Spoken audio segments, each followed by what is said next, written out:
Hi there, guys. How's it going? So this is my late reaction to the game of Liverpool obviously beating Southampton 2-1 in the Carabao Cup. Got a couple of points I want to talk to you about regarding certain things that happened in the game. Isak and Ekitike, obviously. And just give you some little rough thoughts about the midfield. So if you do like this video, guys, make sure you're hitting the like button, subscribing, and leave a comment down below. I want to know your thoughts on the game also. So let's start with it then. Overall, I think the team was pretty decent. I do think Southampton played a lot better than most of us expected. Aren't they like 19th or something in like the Championship or something daft like that? I think they took the game to Liverpool early on, especially. A lot better than we obviously expected them to do so. I think the reason behind that as well, it was down to the midfield. I think the midfield was very lackluster, shall we say. You could put that down to the fact that they've never really played together, you know. And was it Endo, Jones, and Neone? I think I'm right in saying that. They've never really played together. You know, they're all obviously rusty and stuff like that, so maybe it'll come a little bit better once they play a little bit more together over time, you know, because I'm guessing you'll probably see a lot of these same players in the next round as well. But all in all, I think I was quite happy to see Leone out there. I thought he was really good. Gomez wasn't so bad. It's just, to be fair, the fact that he could last the game for me is a miracle, you know, going off everything that's happened to him. So I hope that we can keep that going for the time being. I was a little bit worried, obviously, with Leone. I feel like he smashed his head off the floor or something, didn't it? But he seems all right. So hopefully we'll see what happens with that. And I hope I don't know, you know, like I say, I kind of would love to see him play with Van Dijk, see what he's like. But well, I don't think that's gonna happen this weekend. Chiesa for me, man of the match. That guy, man, like, he just needs a bit of a break, doesn't he? And I don't mean a break as in stop playing, but like a break as in an opportunity, which I think he has seized when he's done it. You know, we had the Carabao Cup final, we had this round as well. I think he's just really good. He's really, really good. And yeah, he gives it all to the club, doesn't he?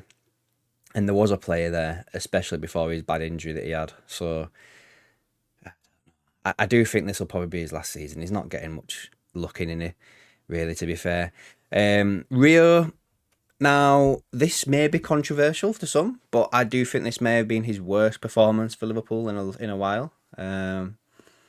Well, and obviously in a while he's hardly played, but do you know what I mean? You know what I'm saying? Like, from what I've seen of him before to this, I think this may have been like his worst performance. He reminds me of Sterling. He didn't do so much early on, but I remember very early in the game there was a point where he had the ball, and I don't mind a player trying with tricks and stuff like that to get past somebody. But when you stood still doing tricks and you're not going anywhere, and the defender's not falling for it, and all you could hear was someone behind him going, I was just like, I think it was Robbo, to be fair. And I was just kind of like in my head, I was like, kid, pass the ball. Like, what are you doing? Pass the ball. But I do, again, at the same time, just to contradict myself a little bit, I do kind of like it when a player has belief in themselves and does try to take on the fullback, but not for as long as that. I mean, I would have been happy if he'd have passed the ball slightly earlier than what he did. But yeah, moving on to I guess, the little bits regarding the forwards. Isak going off at half time. It doesn't surprise me, guys. I know there's a lot of people out there that are saying, like, I can't believe he took him off at half time. Like, we've got to bear in mind, even though he scored, this guy's not had a pre-season. He's hardly kicked a ball of football in competitive football for, I don't know, what was it, 2-3 months, something daft like that. You know, Slot's been really good with the players that we've had, you know, like getting them physically ready to play, managing the minutes. We saw that last year. You know, we didn't have as many injuries last year as previous seasons. So in Slot, I trust with how he's handling this situation. Great to see him get off with a goal. I do think that he may have been kicking himself that he didn't score on his debut, but end of the day, like I just said, he's hardly kicked a ball, in all fairness. So it kind of is what it is. But yeah, I still think it's going to be a while before he plays a full 90. I don't like. When I first saw that, obviously the whole Ekitike situation, I thought, oh well, that's it. Then he's gonna have to play a full 90 on weekend. But obviously, it doesn't affect the Premier League as far as I'm aware.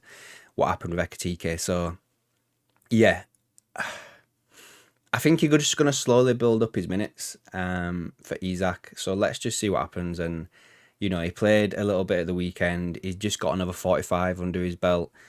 Maybe he gets 60 minutes or something.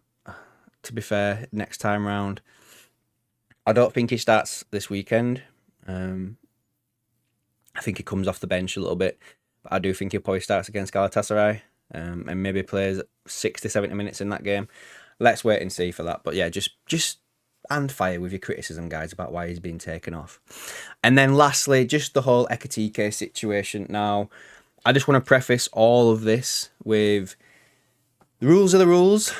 I don't necessarily agree with the fact that if a player takes his shirt off and he's wearing like an under, like an under jersey type thing. I was gonna say Under Armour then, because that's probably the brand that I remember mostly with it. But like an under shirt, I don't think that warrants a yellow card, because I could be completely and utterly wrong here, but wasn't it brought in for like a yellow card because the way the world has gone, they didn't want people showing off the bodies and stuff like that when kids are in the audience?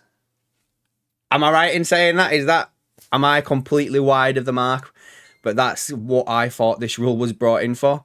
So if you are bare chested, right? The rules are the rules. Fine, whatever. Book him. But if you're wearing like an undershirt, which is literally the same colour as the shirt that you've just took off, I don't think that warrants a yellow card. However, that's not the rule. That's just what I think should be happening. The rule still does state that if you take your jersey off, it's a yellow card offence. And Ekitike, as he said on Instagram, he did know that, but he was just caught in the moment. He's a young lad, so let's not just bash him too much about it. And, he's just going to miss the next round of the Carabao Cup as far as I'm aware. And he just won't do it again, as Andy Robertson said. So, yeah, I'll leave it there, guys. Hope you enjoyed the video. Again, I want you to leave me some thoughts down below, what you think I've just said. Anything that you agree with, anything you don't agree with. Always open for discussion on this channel, guys. Let me know down below, and I'll catch you in the next one.